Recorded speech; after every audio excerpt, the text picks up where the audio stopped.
ঢাকা বিশ্ববিদ্যালয় কেন্দ্রীয় ছাত্র সংসদ ডাকসু নির্বাচনে কারচুপির অভিযোগে বিক্ষোভ করেছেন ঢাবির শিক্ষার্থীরা। বৃহস্পতিবার রাতে ঢাবি উপাচার্যের বাসভবনের সামনে বিক্ষোভ করেন তারা। এ সময় ভিসি স্যার জানেন নাকি নীলক্ষেতের নায়ক আপনি, নীলক্ষেত না ডাকসু, নীলক্ষেত নীলক্ষেত, ভিসি না নীলক্ষেত, নীলক্ষেত নীলক্ষেত এমন স্লোগান দেন তারা।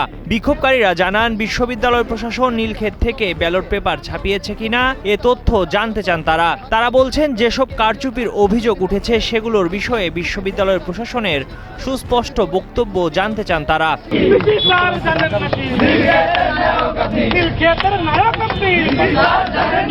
বিক্ষোভকারীরা আরও জানান প্রার্থীরা নির্বাচন নিয়ে বেশ কিছু অভিযোগ তুলেছেন।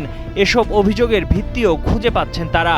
এগুলোর সঠিক জবাব চান তারা। কালকে অবধি ঢাকা বিশ্ববিদ্যালয়ের বিভিন্ন ছাত্র সংগঠন এবং স্বতন্ত্র অনেক প্রার্থী ডাকসুতে যে একটি সূক্ষ্ম কারচুপির অভিযোগ ছিল, তারা তার অভিযোগ জানিয়ে বিশ্ববিদ্যালয়কে বলেছিল যে আমরা ব্যালটগুলো কোথায় ছাপানোর জন্য সেগুলো জানতে চাই। একই সঙ্গে আসলে যে যারা ভোট দিয়েছিল তাদের লিস্ট আমরা জানতে চাই। পদ্মা সেতু, মেট্রো রেল এবং এলিভেটেড এক্সপ্রেসওয়ে নির্মাণের গর্বিত অংশীদার বসুন্ধরা সিমেন্ট। এদিকে সংবাদ সম্মেলনে টিএসসি সহ বিভিন্ন কেন্দ্রে ভোটার উপস্থিতি ছাড়াই ভোটার তালিকায় সই দেয়া এবং নির্দিষ্ট প্যানেলের পক্ষে ব্যালট সরবরাহ করা, ভোটার তালিকা ও সিসিটিভি ফুটেজ প্রকাশের আবেদন করা হলেও প্রশাসন কোনো পদক্ষেপ না নেওয়া, ব্যবহৃত ব্যালটে কোনো ক্রমিক নম্বর না থাকা, ছাপানো সরবরাহ করা, বাতিল ও ফেরত ব্যালটের হিসাব প্রকাশ না করা, ব্যালট কোথায় ছাপানো হয়েছে তা প্রকাশ না করা সহ ডাকসু নির্বাচনে 12টি অনিয়মের অভিযোগ তুলে ধরেছে ছাত্র ইউনিয়ন।